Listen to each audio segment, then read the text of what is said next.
reviewing the Blood of Olympus yet. Yeah, no, sorry. Kane Chronicles.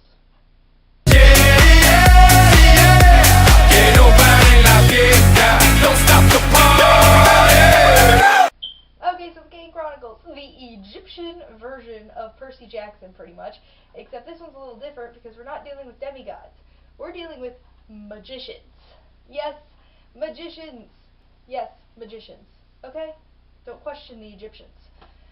So, in this series, it's the Kane Chronicles. Same concept, though. The Egyptian gods are still out there, too. They are. Okay? And there's these magicians who don't exactly like the Egyptian gods. They don't. I don't know why. They don't, but they don't exactly like them. They always try to banish them to the Daunt, which is like this form of Tartarus, as I think of it, because it's multiple layers of reality that just steadily get worse and worse and worse and worse as you go down, or just creepier as you go down. But either way, it's Egyptian mythology in the modern day with magicians trying to save the world. Big shocker, I know. And that is the spoiler-free section of this entire series of videos. If you don't want to be spoiled, you probably should leave now, because I'm going to start talking about Sadie. Yeah, we're talking about Sadie today, because Sadie is like the best girl character Rick Riordan has probably ever written. Okay, she is fun, she's sassy, she is an amazing fighter, very smart, witty, and just hearing her talk to Carter is so funny. Okay, so let's talk about Sadie. So Sadie, when I first met her, I liked her because, I mean, seriously, like, she's standing here like, I can't believe they're late again. Like that. She's waiting for Carter and her dad to get there because they were, like, split up after their mom died, and they went to and she went to live with her grandparents, and Carter traveled the world with his dad as he learned stuff. So, yeah, then twice a year they get together and do something that usually involves a museum, apparently, so they go to the museum. She really doesn't like to follow the rules, and I like that about her. I think that's good. She seems like a modern-day teenager where she is just like, well, he said not to do this, let's go do that. And she is very quick on her feet, I think, and obviously fights with her brother a lot because, yeah, they get magic. What's the first thing they do? They fight each other. Come on. So then the Red Pyramid continues. That's the first one. The Red Pyramid continues, and they have to, and then she finds out that she's actually hosting the goddess Isis. I think that's how you say it. I keep calling her Isis, so I'm gonna call her Isis.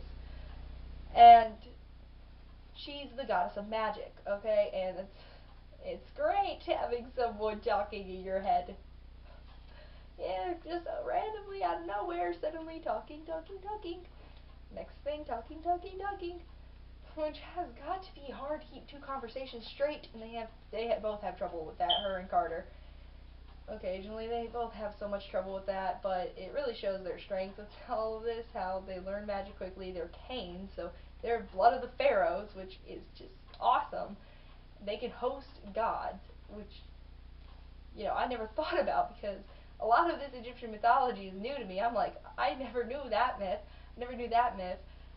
Now you understand why a lot of Egyptian pharaohs were considered gods, because they were hosting Egyptian gods, which has got to be the weirdest thing, especially if you're a guy and you're hosting a girl god, or if you're a girl and you're hosting a guy god. That actually happens. I'm just saying that has got to be weird. Just saying. But she's hosting a girl god, so that's good. And then, in the midst of learning all this magic, she meets a particular god named Anubis. I know, Anubis. We'll talk. I'm actually going to do a character review for him, so that will be fun. But Anubis, she meets him, and she's just like, oh, hello. Because he's pretty hot, and she doesn't really expect that. She yells at him, which I gotta just give her a slow clap for, yelling at the Egyptian god of death. Good job, Sadie. and he deserved it. You'll find out why for his review, but he kind of did deserve it because it was just such a facepalm moment. And then in the end, when she just took over and was just like, Carter, you know what we need to do? We need to just take these amulets off and show them that we're not going to host these guys anymore. And it's like, okay, you're very smart. And then the Throne of Fire comes, which is this one. It's the second one. They have to get down and find Ra, who is like the king of the gods, or at least king of the Egyptian gods. And they need to get down into the dawn, and they have to go through the dawn and find Ra. And you see that that's very interesting because, and it's very interesting because Bass comes in with this one, and he like is the dwarf god and like really ugly, pretty much, like, you know, one of those like ugly type things, and he helps her out, but and his soul is like lost, like and she feels so sad about that, and it is honestly truly sad. You really feel for her. Walt comes into play. You really feel for her in this book, and again, it's just a lot of butt kicking and magic happening, and then the third one happens. Okay? The third one happens. This is the build up to the third one. Okay? This is an action-packed book that builds up to the third one. Okay? Third one. How does it open up? Well, she's going to a school dance. And I've mentioned this before.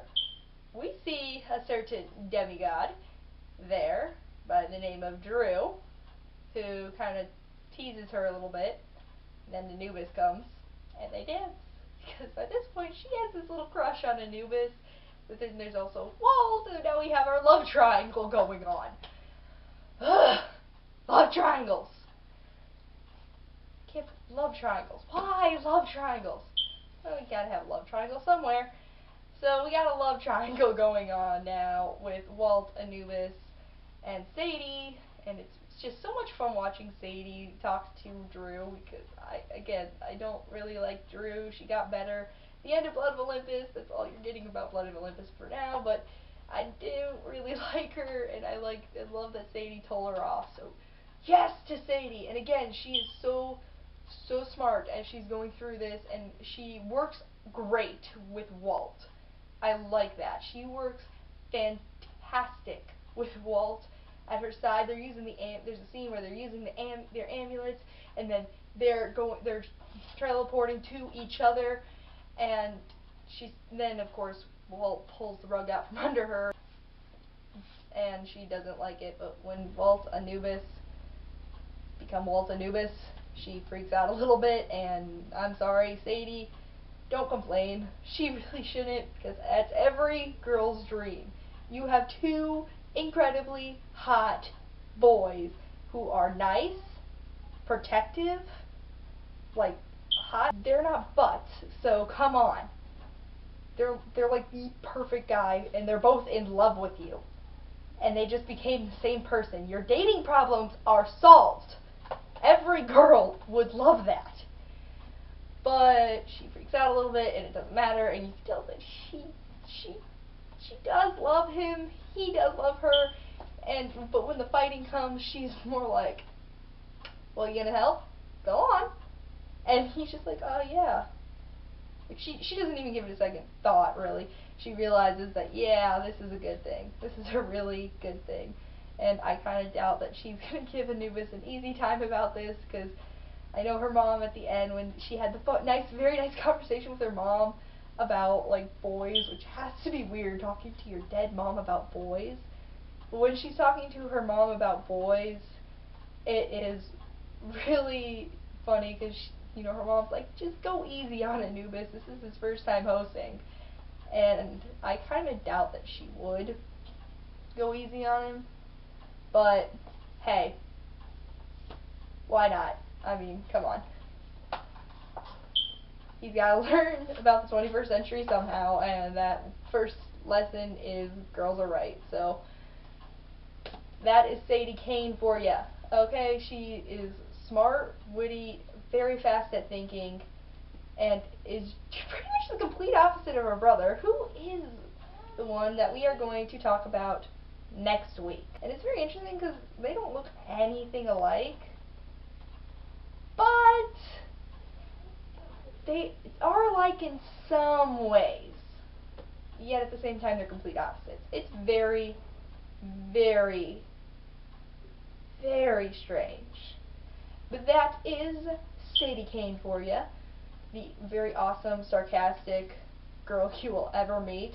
Okay, she's always got something to say. One thing I would love to see if he ever crossed the Kane Chronicles and Percy Jackson series completely, where Percy and Sadie actually met. I would love to see Percy and Sadie get into a comment war, because Percy always makes random comments about places and things. Sadie makes comments about places and things.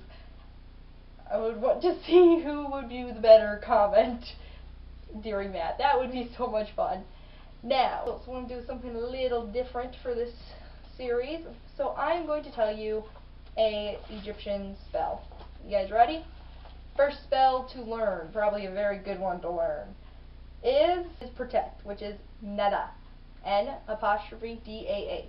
Nada. Now you know an Egyptian word, and that is the spell for protect. If you say that and something happens, you might want to call Sadie. Just saying. So thanks for watching, and I'll see everyone next week to talk about Carter Kane, Sadie Kane's brother. This will be fun. So thanks for watching. Bye! Okay, quick announcement. Real fast, I'm not doing the Blood of Olympus yet. I'll do the Blood of Olympus after the Kane Chronicles. Why? Because I want to give everyone a little bit of time at least to read the book. Okay, I'm giving everyone a little bit of time to read the book so that we can have our 10 weeks of glory with them. 10 weeks of glory, 10 weeks of talking about each one of the characters in just one book, and I will still probably talk about each of them for 10 minutes to half an hour. Amazing, isn't it? Again, thanks for watching. Be on the lookout for Carter's video next week. Bye!